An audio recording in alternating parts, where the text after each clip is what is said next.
With us, Dr. Jamil Khan, who's a former ambassador. Dr. Jamil, can you hear me? Yes, I can hear you loud and clear. Dr. Jamil, we're talking about the role of the OIC. We're talking about in this, of course, this catastrophe that is unfolding in front of us every day. We are talking about the double standards of the West. We are talking about the public pressure, that seems to be building up against what Israel is doing in Gaza. In your opinion, of course, we want an immediate ceasefire at this time, and that is what the Muslim world is asking for. Do you think, what are the, in your opinion, is it going to be, what do you expect from this meeting tomorrow? Well, I'm expecting the same thing what I expected and what was the outcome of the summit and of the conference which was called in 2019 once they were shifting capital from Tel Aviv to Baitul Maqdis. The same thing, same kind. At that time there was resolutions, there were a very strong resolve that they would, the Muslim, all the 257 countries condemned it very vehemently, and this time also they are going to condemn it very vehemently, the same what they did it last time.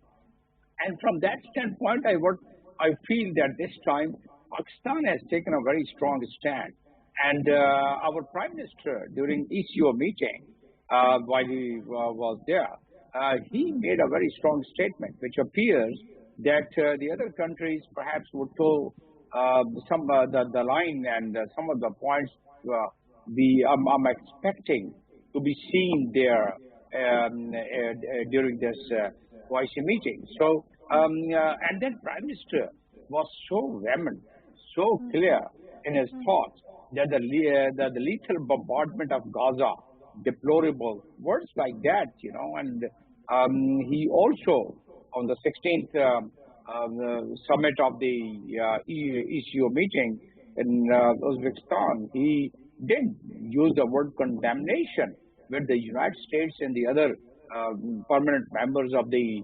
UN Security Council never used this word, rather they have vetoed whenever there was a resolution moved by other countries to condemn this. So from that standpoint, I think Pakistan and Pakistan Prime Minister is already given his mind and has already spelled it out very clearly, the emotions and the feelings of the people of Pakistan. That's one part.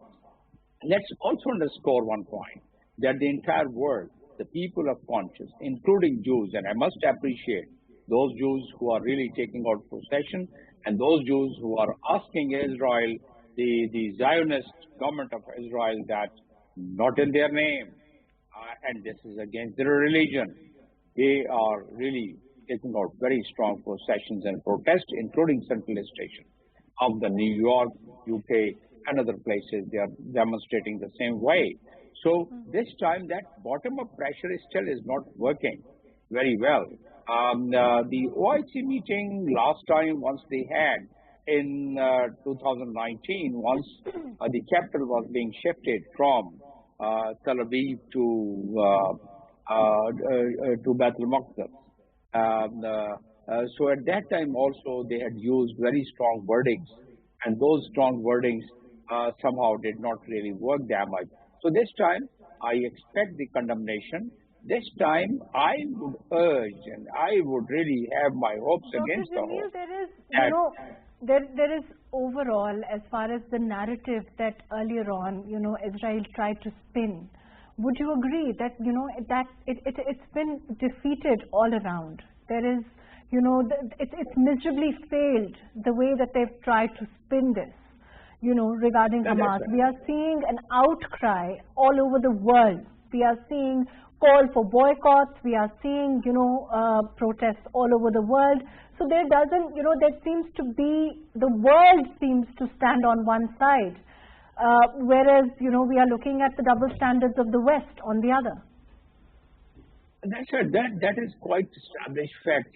Double standard of the world. They haven't been seen it while Iraq double was standards being of the invaded, West, and while particularly the the West. Security Council, Gee. while the Security Council resolution was really violated by the United States and other countries, once they invaded Israel, don't we remember that once Afghanistan was invaded at that time also, the sentiments of the people and those huge protests which we had witnessed in millions of people in UK, in US, in other countries, that was not regarded and respected. So this time in the OIC meeting, where our Prime Minister has really gone, a Prime Minister this time has taken a very strong stand. Not only Prime Minister, but our permanent representative, who is the who Dr. speaks Jamil, on about that note, I will come back to you. On that note, I'm going to go to... called civilized world. There's little doubt about that. I will come back to you. I'm going to go to Dr. Jamil Khan. Dr. Jamil, the efficacy of these boycotts, how would you rate them? Do you think they're going to, is there any chance that this measures like these can yield some results for the Palestinian people? OIC members, 57 countries, if they boycotted en bloc, that would definitely make a difference.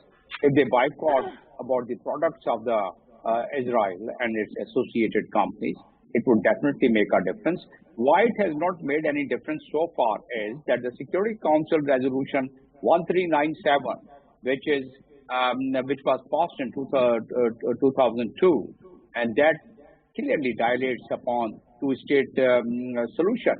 And that two-state solution, it emerged from the Oslo Accord of 1993. But there was no implementation of it. And then there was a roadmap which was drawn with the Security Council Resolution 1515, where the roadmap was drawn to implement that peace plan. But what to talk of other people, And there are so many other resolutions, which, what Malia was also saying. I have all those in my head. But, let me save the time of your viewers and yourself. I must draw the attention of on one point, that Israel, in its official document, as a foreign policy and as their internal policy, they say that this entire land is theirs. So, and then our permanent representative, I'm giving you the evidence, our permanent representative, Munir Akram, he yesterday said that Israel is stepping towards the Greater Israel. And Greater Israel concept was laid back in 1897, once the Zionism movement and the start of the Zionism movement was established in Switzerland. And then on the basis of that, 1948, Israel was constituted. Once there was very few, population was not as much. Now, after violation of Security Council Resolution 2334, which was passed in 2016, stating that there shouldn't be any more settlement in Palestinian land. But then they continue doing that. And today, what is happening now, that's brutality, that butchering of the people around in the face of the entire world, is a blatant violation of the human rights, blatant violation of international law, blatant violation of the Security Council resolution. Everything is happening right in front of the entire world. Okay, fine enough. People in various countries. Dr. Jamil, let me come back.